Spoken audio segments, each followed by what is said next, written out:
भक्तमाल, श्री राधे, जय श्री कृष्णा, श्री राधा वल्लभ जयति, श्रीहित हरिवंश जयति। भक्तिरस बोधिनी टीका। भक्ति महारानी का स्वरूप कैसा है? भक्ति महारानी का स्वरूप अत्यंत सुंदर और प्रेमपूर्ण होता है। वह एक प्रेमी और विधानमय रूप में प्रकट होती है, जिसे लोग अपने ईश्वर या उच्चतम आदर्श के साथ जोड़ते हैं।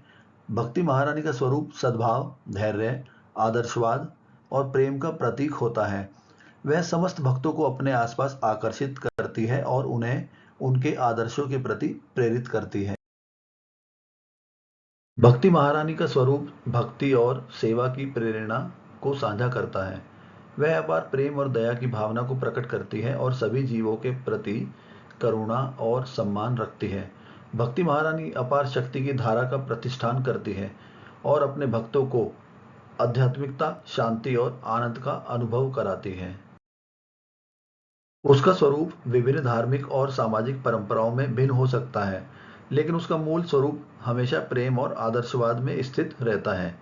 भक्ति महारानी का स्वरूप अद्वितीय और आध्यात्मिकता का प्रतीक होता है, जो हमें ईश्वर के प्रति अपने आनंद के साथ सेवा और प्रेम का मार्ग दिखाता है। भक्ति महारानी के 5 रस हैं: शांत, दास्य, सख्य, वात्सल्य, श्रृंगार। शांत रस एक भावनात्मक अनुभव है जो शांति, सामर्थ्य और संतुष्टि की भावना को प्रकट करता है। यह रस मन की स्थिति को शांत और सुस्थित बनाता है, जहां मन पूर्णतः शांत और संतुष्ट होता है। इस भावना में व्यक्ति को आनंद और विश्राम की अनुभूति होती है और उसे स्थिरता और आत्मिक शांति का अनुभव होता है। शांत रस ध्यान, धारणा, योग और आध्यात्मिक साधनाओं के माध्यम से प्राप्त किया जा सकता है और यह एक आध्यात्मिक अनुभव के रूप में अद्वितीय और आनंदमय होता है। दास्य रस दास भक्त की भावना को प्रकट करता है। इस रस में व्यक्ति अपने ईश्वर के प्रति अत्यंत भक्ति और आत्मनिर्भरता की अनुभूति करता है। दास्य रस के अनुभव में व्यक्ति अपने को ईश्वर के सेवक या दास के रूप में देखता है और अपने ईश्वर की इच्छा का पूरा निर्वहन करने के लिए समर्पित होता है। यह रस एक साधक को भक्ति मार्ग पर प्रकट करता है और उसे अपने ईश्वर के साथ एकता और संपूर्ण समर्पण का अनुभव कराता है। इस भावना में व्यक्ति को अनन्यता, निस्वार्थता और गहन ईश्वर भक्ति की अनुभूति होती है। साख्य रस मित्रता और साथीपना की भावना को प्रकट करता है। इस रस में व्यक्ति अपने ईश्वर के साथ एक मित्र की तरह संबंध बनाता है और उसे प्यार, साथ देने की भावना और स्नेह का अनुभव होता है। सख्य रस के अनुभव में व्यक्ति को अपने ईश्वर के साथ आपसी संबंधों, विश्वास और आत्मीयता की अनुभूति होती है। इस भावना में व्यक्ति अपने ईश्वर के साथ खुशी, खेलने का आनंद और सुख का अनुभव करता है, जैसे कि सच्चे मित्रों के बीच होता है। सख्य रस उपास्य के ईश्वर के साथ एक प्रेमपूर्ण और आत्मीय संबंध का अनुभव कराता है। वात्सल्य रस मातृत्व और प्रेम की भावना को प्रकट करता है। इस रस में व्यक्ति अपने ईश्वर के प्रति मातृभावना, संरक्षण की भावना और प्रेम का अनुभव करता है। वात्सल्य रस के अनुभव में व्यक्ति को अपने ईश्वर को पालने, संरक्षण करने और प्रेम देने की अनुभूति होती है।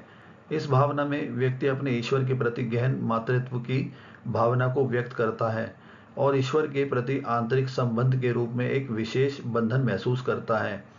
वात्सल्य रस व्यक्ति को अपने ईश्वर के प्रति स्नेह, प्रेम और देखभाल की अनुभूति होती है और उसे एक प्रेमी के रूप में उनका सहयोग और साथ देने का आनंद मिलता है। श्रृंगार रस प्रेम, आकर्षण और सौंदर्य की भावना को प्रकट करता है। इस रस में व्यक्ति आनंद, प्रेम और आकर्षण के आभास का अनुभव करता है। श्रृंगार रस के अनुभव में व्यक्ति अपने ईश्वर के प्रति आत्मीय प्रेम का अनुभव करता है, जो ईश्वर के सौंदर्य को प्रशंसा करता है। इस भावना में व्यक्ति अपने ईश्वर के साथ मनोहरी रूप, प्रेमपूर्ण व्यवहार और संगीतमय संबंध का आनंद लेता है। श्रृंगार रस भक्ति में प्रेम की अनुभूति को जगाने में मदद करता है और भगवान के साथ आत्मीयता और संगीत की एकता का अनुभव कराता है। इन 5 रसों से बनी माला भगवान को बहुत प्रिय है और यह माला इतनी प्रिय है कि वह इसे हर समय अपने हृदय में धारण किए हुए हैं। और इस माला की यह विलक्षणता है कि यह पहनाई तो गई है कंठ प्रदेश में, लेकिन दरकते दरकते यह माला ईश्वर के चरणों तक आ गई है। और ईश्वर को यह इतनी प्रिय है कि ईश्वर के सारे श्रृंगार इस माला के आगे फीके पड़ जाते हैं। अर्थात जब मनुष्य भक्ति भाव के सौंदर्य के भार से युक्त होकर विनम्र हो जाता है, तभी भगवान उन भक्तों के वश में हो जाते हैं।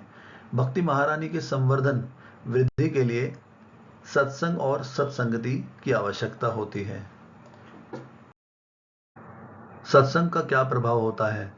भक्ति रूपी पौधा जब विकसित होने लगता है तो शुरू में उसको बकरी के बच्चे के द्वारा चर जाने का भी डर होता है। जैसे छोटे पौधे को बाड़ लगाकर सुरक्षित रखा जाता है, ठीक उसी प्रकार भक्ति रूपी पौधे को भी विवेक विचार रूपी बाड़ लगाकर सत्संग रूपी जल से सींचकर यह पौधा बहुत जल्दी विकसित होने लगता है और वृक्ष का रूप ले लेता है। धीरे धीरे इसमें सुयश रूपी पुष्प भी लग जाते हैं। तब इस वृक्ष की छाया से समस्त संसार के जीवों को लाभ मिलता है। श्री राधे।